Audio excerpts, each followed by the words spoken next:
Good afternoon. It's Friday, the 3rd of March 2017, just after 1 o'clock. Welcome to UK Column News. I'm your host, Brian Gerrish. With me in the studio, of course, Mike Robinson.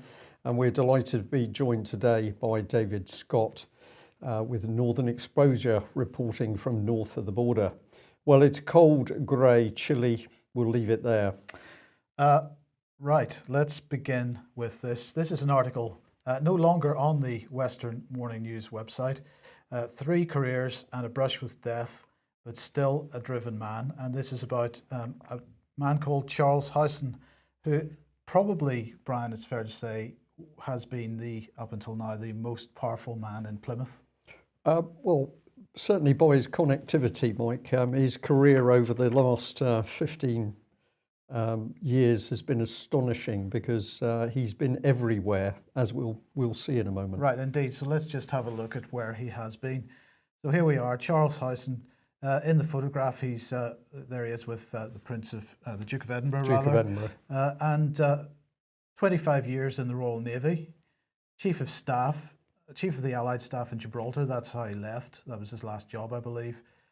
Businessman, he became a businessman, retained contractor for the government, chairman of the first Great Western Trains Advisory Board, chairman of the National Health Service Property Services Limited, chairman of the Southwest Strategic Health Authority. He leads the Department of Health / Ministry of Defence nationally on veterans and reserves matters. He's chairman of the Consumer Council for Water in the West. He's chairman for the Roe Group, chairman of SPS Limited Pathology, regional chairman of Coates and Company, the Queen's Bank, regional chairman of Harvey Nash PLC, trustee of the Bermuda Institute of Oceanographic Sciences, trustee of the 19th Duke of Somerset, president, Plymouth Chamber of Commerce, life vice president of the Board of Governors of the Drake Foundation for Plymouth, chairman of the Plymouth Area Business Council, fellow of the Institute of Directors, fellow of the Royal Society of the Arts, fellow of the Faculty of Building, fellow of the Nautical Institute, those are both at Plymouth University, member of the Royal Institute of Navigation, freeman of the City of London and member of the Guild of Freemen, liveryman of the Worshipful Company of Shipwrights, younger brother of Trinity House, honorary PhD from the University of Plymouth, and honorary captain of the Royal Naval Reserve. So the first question, Brian, is how does one man do all that? Well, I don't know the answer to that, Mike. What I can say is one of our viewers several years ago who was interested in his role with South West Water, Charles Howeson's role with South West Water, had done a rough calculation that if you give so much time to each of these organisations, and what he discovered is it's simply not possible, even if you're working 24 hours a day, 7 days a week. So just questions there. How does one individual get all of these roles, and how is an individual paid to perform in each of these roles? We would say it's simply not possible. So there's something else going on here. Indeed. Well, why are we talking about Charles Howeson? Because he has now been charged with, I believe, 15 sexual offences, serious sexual offences against children. Is that correct? Well, no, they're between youngsters 14 and 15, one age between 16 and 18, and the rest in their early 20s. So that's part of the BBC's report on it. But these are very serious offences, and 15 in total. So this is where it gets interesting, because apparently nobody knew. Of course, at the moment he's charged with those offences. I think he was bailed on three occasions. So certainly the police took their time to actually bring those charges to fruition. But of course he is just charged at the moment. We just like to really say it's interesting that if we go back and have a look at Devon and Cornwall Police, we can find some interesting documents. This is Devon and Cornwall Constabulary. This was printed off the 13th of July 2005, and it's your guide to the investigation support panel. So let's bring a bit of that up on screen. Here it is. It says the investigation support panel's a new concept. Devon and Cornwall Constabulary is taking the national lead in this groundbreaking initiative, which ultimately benefits the whole community. Major crime is an important and high-profile area of police work, generates numerous lines of inquiry, etc., etc. So they've created a panel and they're very pleased and confident that this panel is going to do the job. This is a bit more of it down here. It says the investigative support panel was set up in October 2003 after a major investigation in Tiverton in Devon, when it became clear that active support by key members of the local community would be of great benefit during such times. Individuals from across the community who, through local knowledge, employment position or status, have a significant role in their area, have been invited to join this panel. Panel members offer a variety of types of assistance during major investigations and normally meet on a quarterly basis. So if we just say, before we have a look at the next bit, Mike, this is very interesting because people now involved with the police. So how does the police remain its separation, its distance? All of a sudden we've got people drawn into the police. So that's the cover of the document. Well, who would they choose? Well, let's have a look at some of the names here. Top of the list is the one we're interested in, Plymouth Chamber of Commerce. Plymouth Chamber of Commerce and Industry is the third oldest chamber in the UK and represents firms with 65,000 employees in the Plymouth Travel to Work area. Charles Howeson chairs both the chamber and the Red Roof Based Road Group, largest privately owned company group in the southwest. So Charles Howeson, top man to sit alongside the police when they are investigating crime. And not just any crime, serious crime. Serious crime. Potentially including sexual crime. Indeed. Well, any crime. So what took place in the meetings? I can just scroll up on screen to show other people involved in this, including we've got Devon Association of Parish Councils. We've got the Royal Marines at Lympstone are involved in it. We've got Fulford's estate agents involved in it. So where is the separation of powers here? Where is the independence of the police? And this has got to be one of the most crass mistakes Devon and Cornwall Police has ever made, is it? Well, why would this happen? Let's come on to a bit more detail. This document, because at the end it features this lady, then Chief Constable of Devon and Cornwall Police. Her name is Maria Wallace. She said it's vital that as an organisation we engage with the local community when investigating major crimes. I'm encouraged with this partnership approach and believe the panel will provide a platform to change traditional investigation methods into a dynamic and productive process. So here's the change agenda. We're not going to police as we should. We're going to change to get in new methods, bring in members of the community that we have not done our due diligence on. This is dangerous stuff. Now, why would this lady be doing this? Well, here's the clue, because Maria Wallace, absolute common purpose, future leader. Here's one of our quotes on the Common Purpose 2020 course. She said, an intensive and fascinating insight into decision making at the top level. Common Purpose Course 2020 has helped me understand the mechanics of policy making in the UK and Europe and how to influence it. So she's not bothered about policing on the streets and picking up people who are abusing children. Maria Wallace had been reframed by the government's political charity Common Purpose to be interested in how she could pull the levers of power in Europe. David, perhaps we could just get you to give us a bit of response to this at this stage, and then I've got a couple of other little pointers on Mr. Howeson.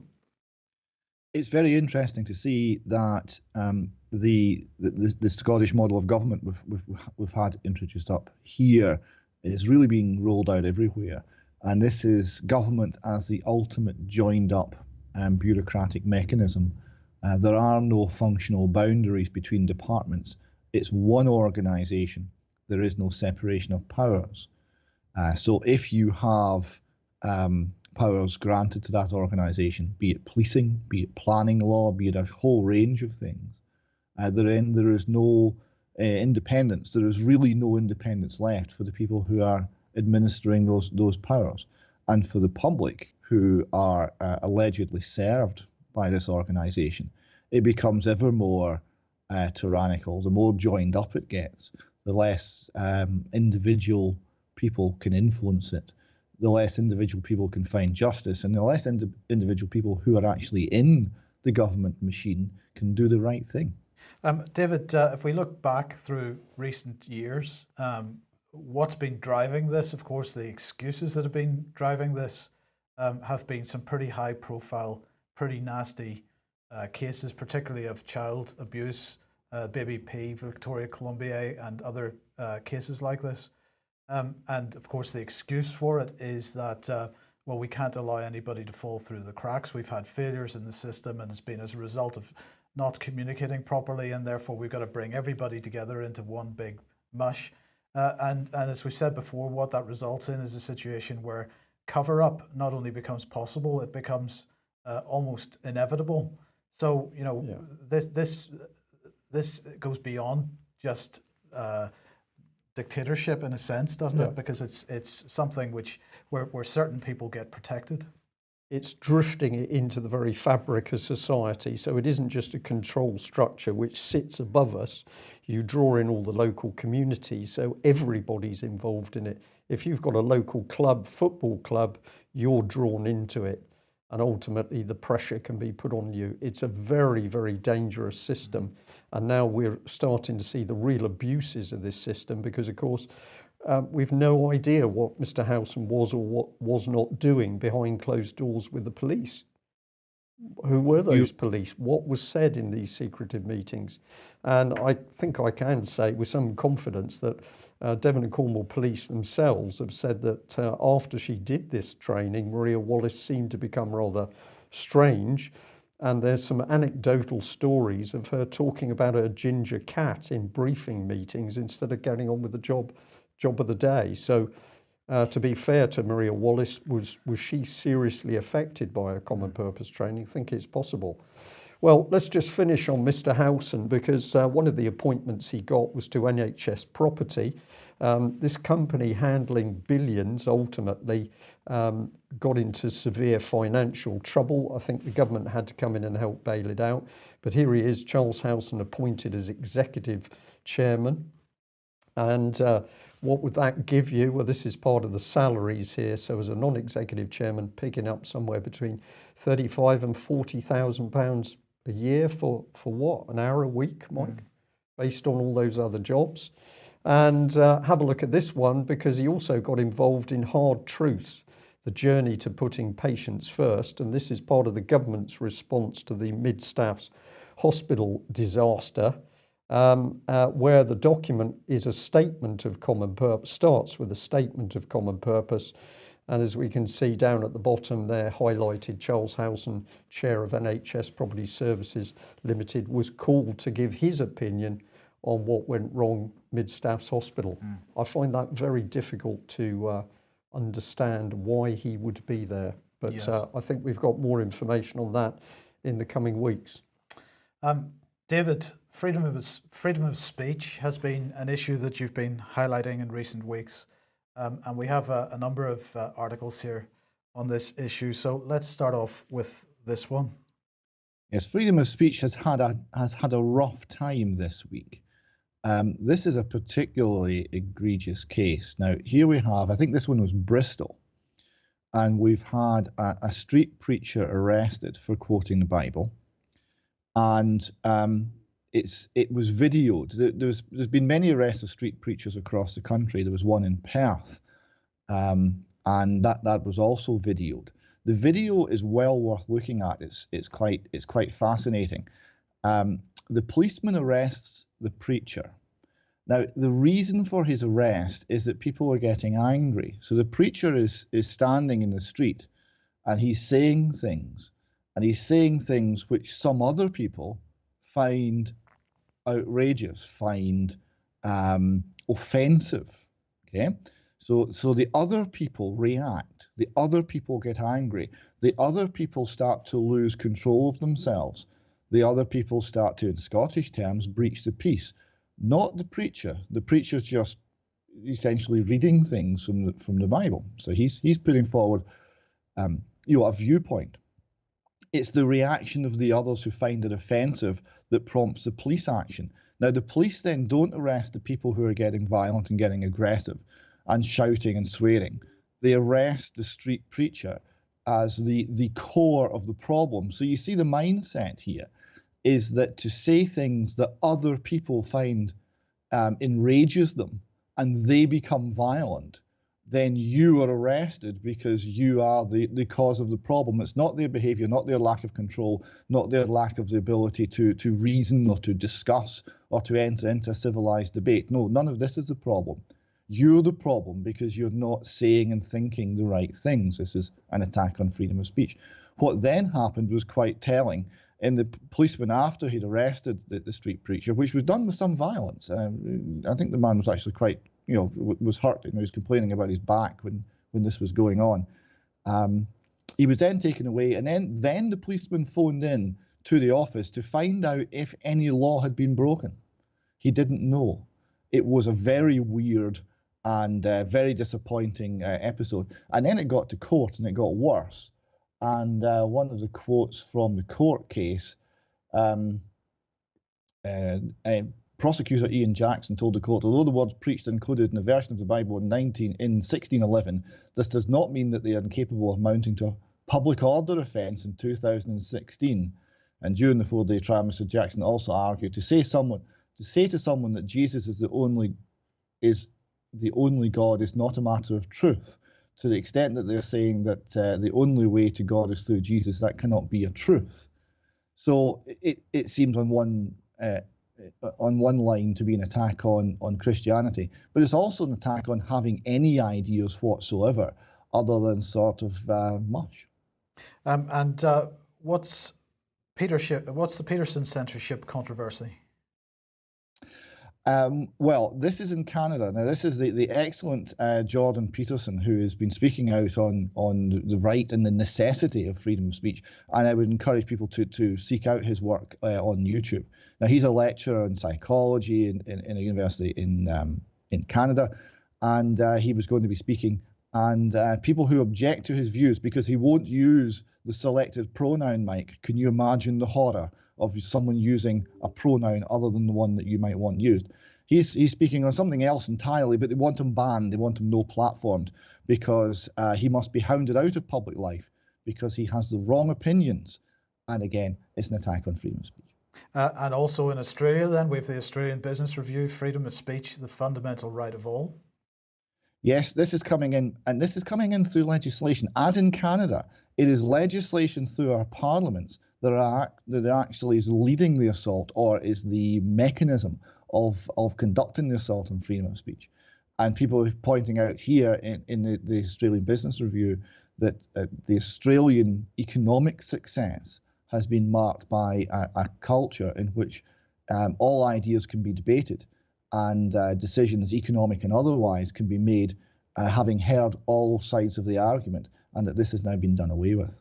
And even in universities where freedom of speech is supposed to be sacrosanct, they're concerned about it as well. Well, yes, this is India. I think long ago our universities gave up freedom of speech as being sacrosanct, but it's in India they still think it's worth remarking upon that political control of university speech is something to be very concerned about. So this is a global problem. Now let's look at some national issues. Craig Murray apparently having some difficulty in this area. Yes, he was doing. Oh, it is. I think, in fact, it was just about to go ahead. In fact, it might even be today. A talk in Leeds, and he wants to be speaking on matters of sort of relevance today. And he was told that he's really not wanted, and or rather that his speech was going to have to be vetted by the university before he would be allowed to talk, something he was less than pleased about. Now, there was a discussion, and sort of the day before the event finally was due to take place, he was told, yes, he would be allowed to speak. And he obviously refused to have his speech vetted. But again, it's a naked and blatant attempt to control what people think and what people say. And of course, Scotland, David, is not immune from this. And it seems that Gilad Atzmon is not welcome. Well, yes. This is the West on the Green, which is a pub and brewery in the Templeton building in Glasgow. And we've used this before as a venue. I've spoken there. Robert Greene has spoken there. And we booked a large hall for Gillard Atzman, and we paid in full, and it was all arranged. And then I got a call yesterday to inform me that my business was not wanted, that they would return the cash, and that the reason was that that sort of event was not wanted on their premises. And when I asked what sort of event that sort of event was, as what we were planning to have was a conversation, I was told, yes, conversation, we don't want that here. It was a very, very strange conversation that I had on the phone with the person, Terry, who was telling me this, and I got no satisfactory explanation as to why the sudden change of heart, breach of contract, and yeah, we don't want your sort round here attitude. Could I just interject briefly there?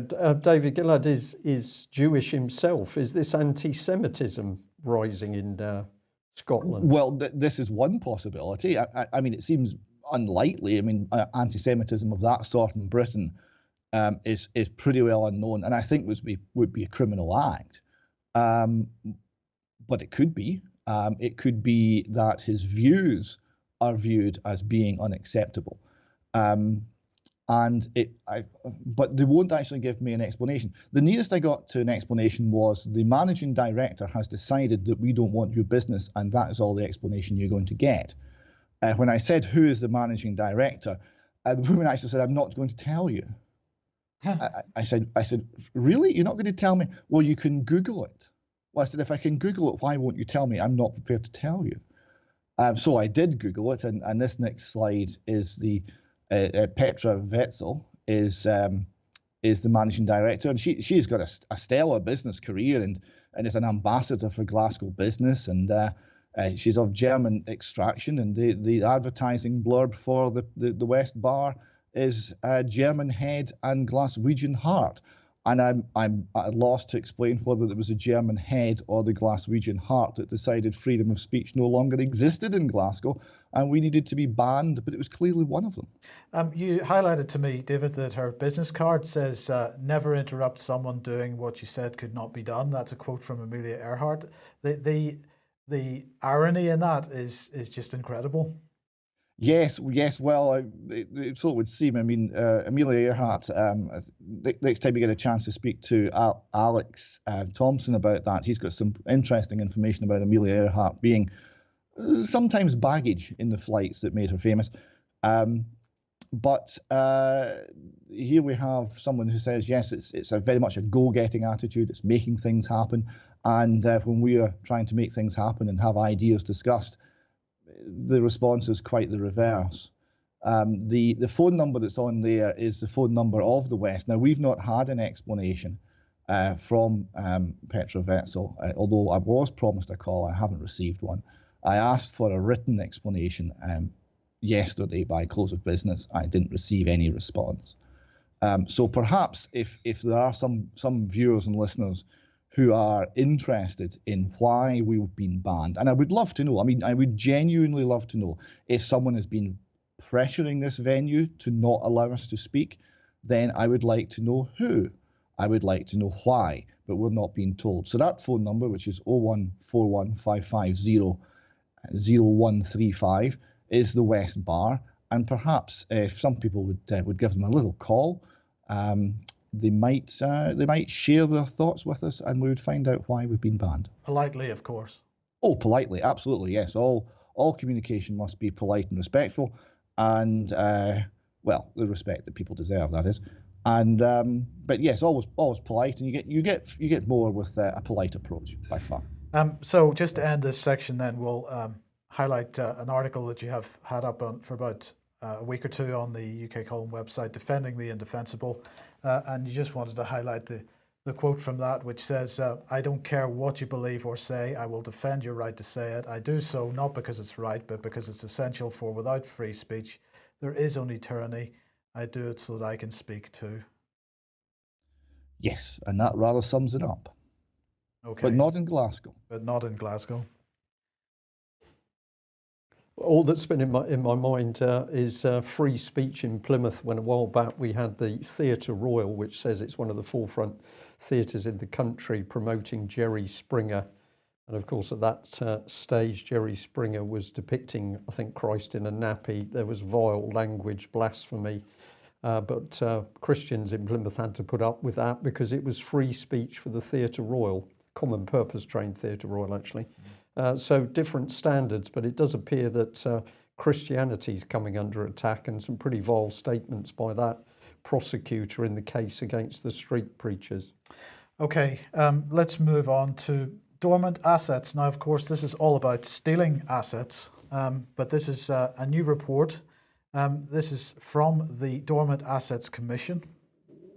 A huge sum, they say, has the potential to further transform the charity sector, helping to improve communities and change lives. This huge sum has been identified by the independent, just remember that, Independent Dormant Assets Commission, which found untapped assets in products such as unclaimed insurance policies and pensions. They include £715 million from investments and wealth management, £550 million from the pensions and insurance sectors, £150 million from securities, £140 million from banks and building societies, and it is expected, they say, that these estimates will increase once the scheme is operational. So here is the report. Tracking dormant assets. Now, the independent, again, they keep reiterating that it's independent.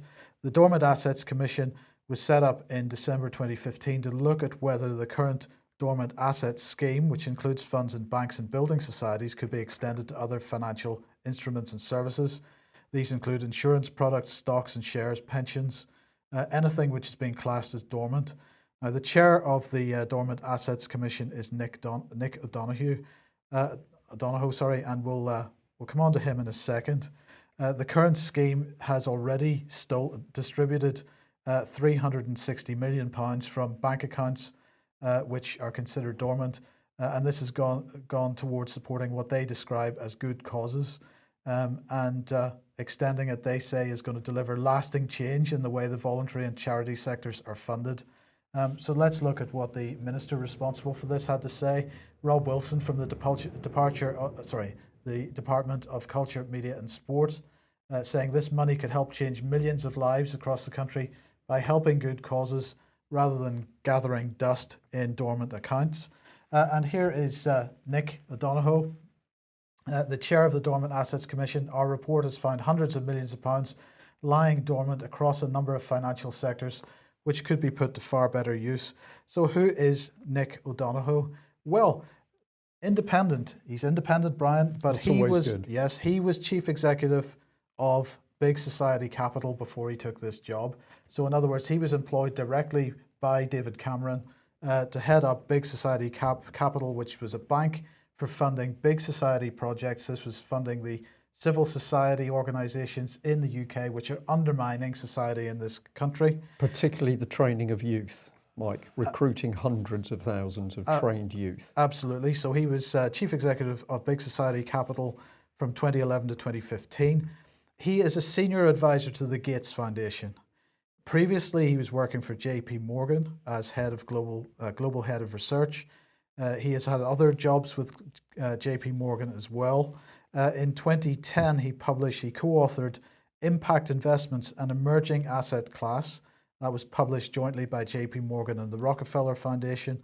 And he is a board member of the Global Impact Investing Network. He's chairman of the World Economic Forum Social Innovation Council. So this man is not independent. He has a political agenda.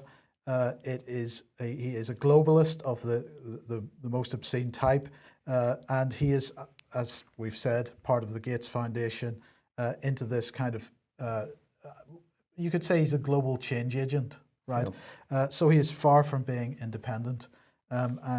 This, I think, has to give us cause for concern that they intend to put up to £2 billion stolen from what they describe as dormant accounts into this type of change agenda, and using civil society organisations, charity, the third sector, to drive forward with this change.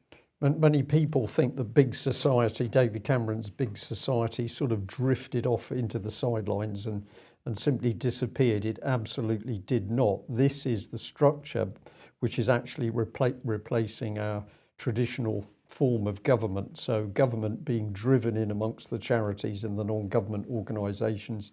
This is participatory democracy, which actually means that individuals simply don't get a look in. So if you're not aware of this, research big society, have a look on the UK Column website for the series on global governance. David, any thoughts? Social Innovation Council. That's an interesting sounding organisation. I think I'll have a look into that one later on. I wonder what part of our social structure they want to innovate. Could that be perhaps part of the attack on the family?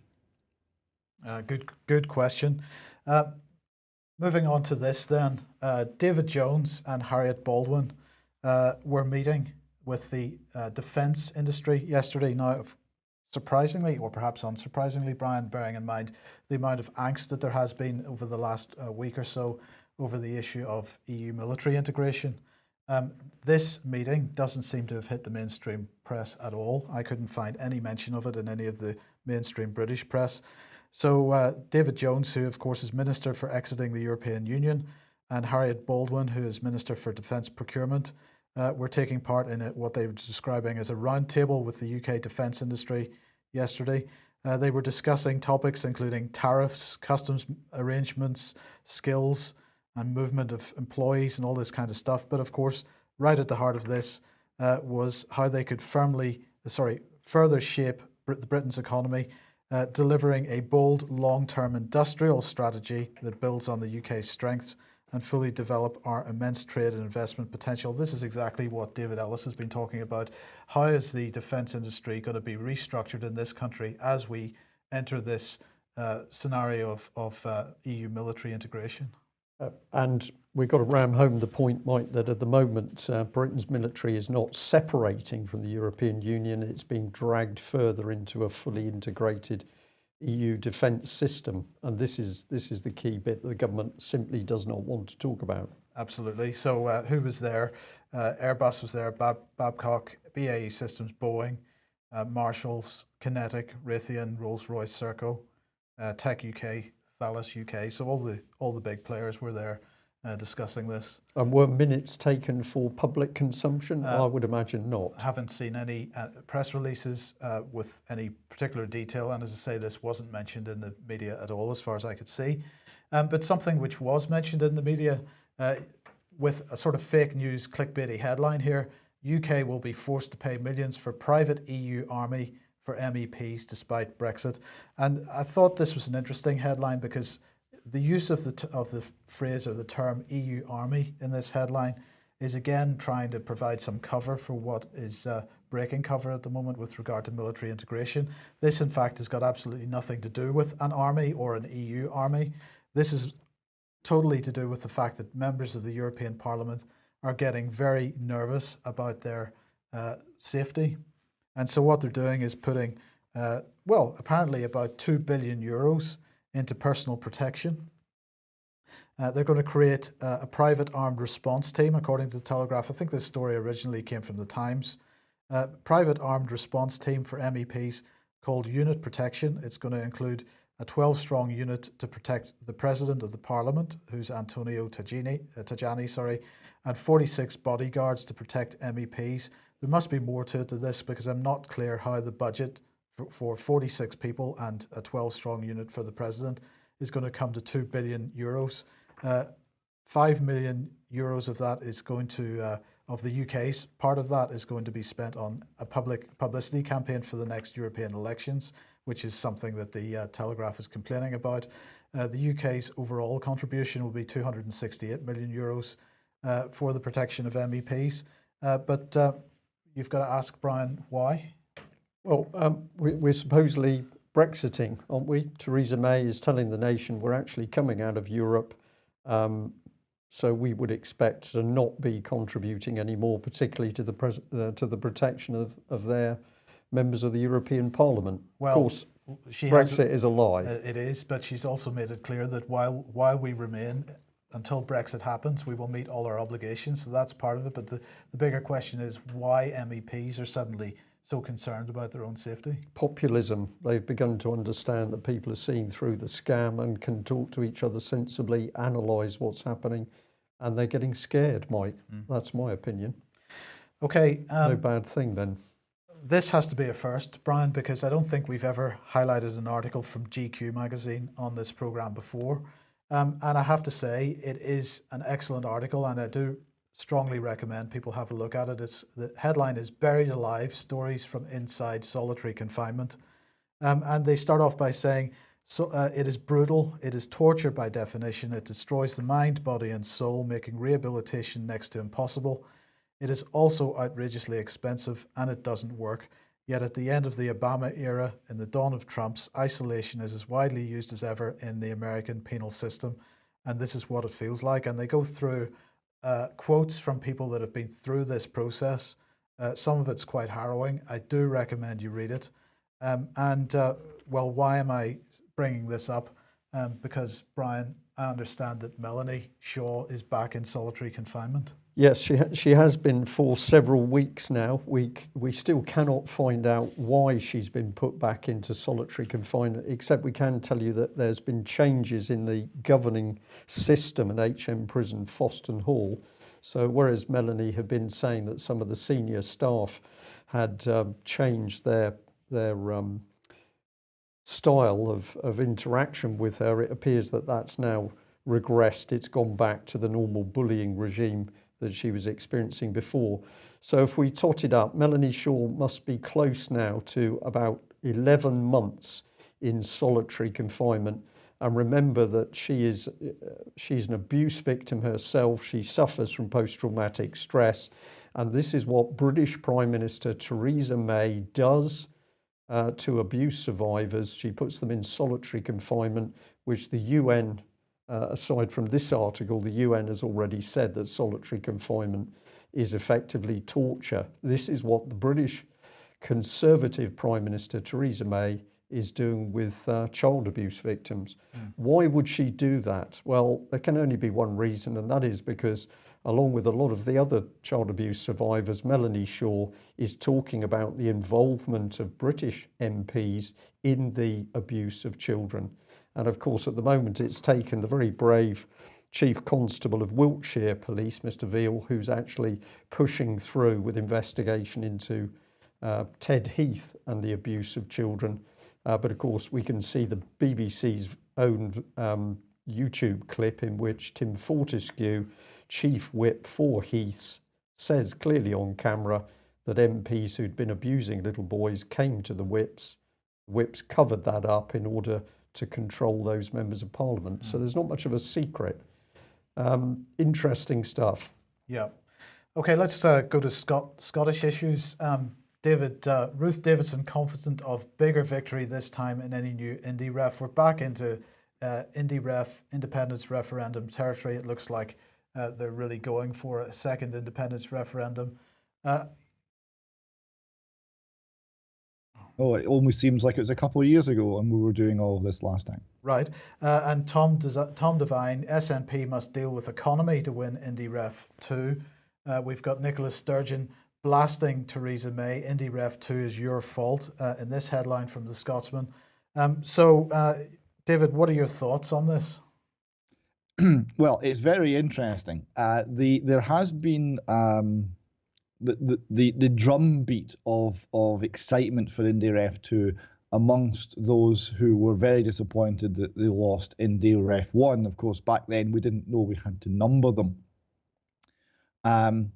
Within the broader population in Scotland, there has been no change in the views.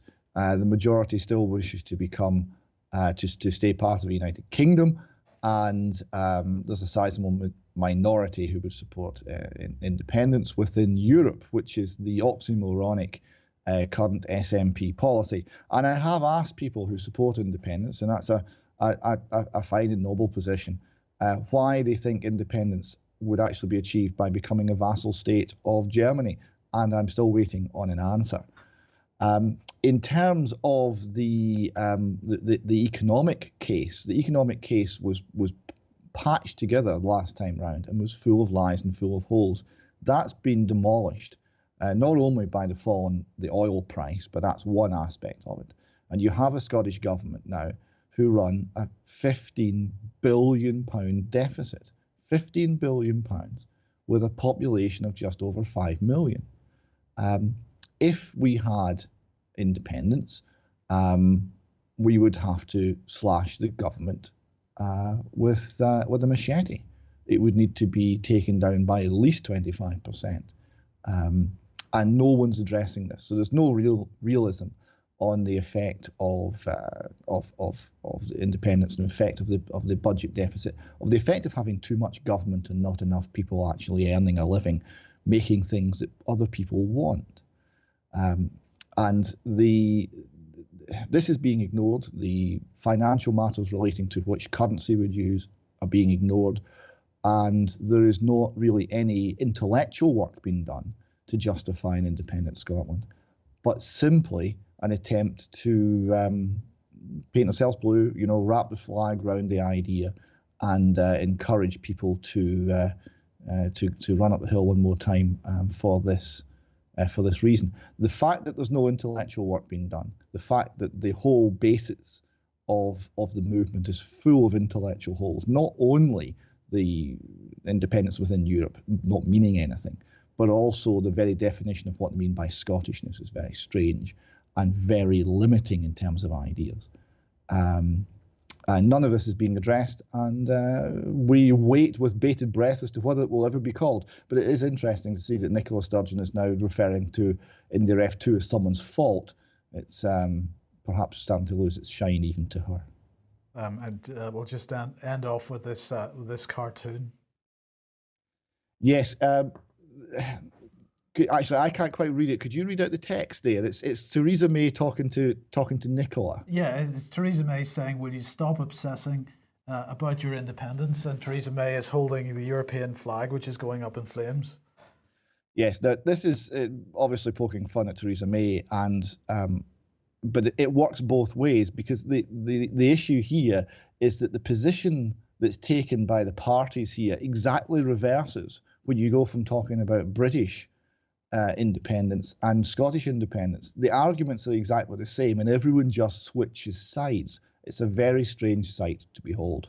Yeah. Okay. Well, look, we'll end with Donald Trump and Nicola Sturgeon's relationship with Donald Trump, because this, of course, has been going on for a number of years.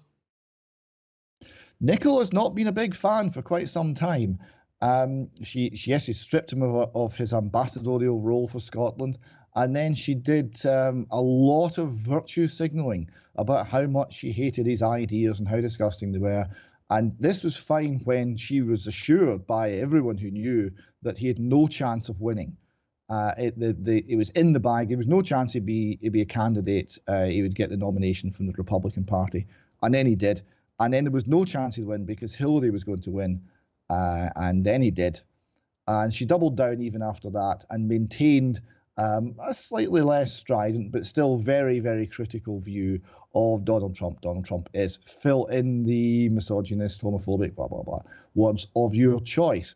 And gloriously and beautifully today in the press, in the Scotsman, we see that Donald Trump's state visit to Britain is going to be spent mostly in Scotland. And I would have to say, firstly, he's enormously welcome. His mother was Scottish. It's nice to see part of the clan coming back. And I wonder how Nicola will react to that. So he's going to be spending most of his time in Scotland. What? Because they think that people won't bother going that far because you're so far away from everywhere. They won't bother travelling that far to go and protest against him. That may be the case. It may be just part of a long process of Theresa May trolling Nicola Sturgeon. I noticed that all the really contentious issues she makes wearing a tartan dress. I don't know, but it's going to be quite fun to find out. It looks like he's going to Balmoral. He might go back to the Isle of Lewis, where his mother was born and grew up. We'll see. Okay. Shall we leave it there? I think we should. I'm just glad you clarified that story. I didn't have my glasses on when it first came up on screen, so I got Nippy stripping Trump, and I thought, blimey, this is going to be really quite something. I'll leave it there. Yeah. Okay, thank you very much for joining us, David. Thank you to our viewers and listeners. What are we reporting on now daily? We're reporting on the demise of UK as this country is taken apart from the inside. And as we've said, big society is a major part of this. So research, don't believe what we say, go away, check it, research it yourself. Thanks for joining us. We'll be back same time on Monday. Bye-bye. Bye-bye.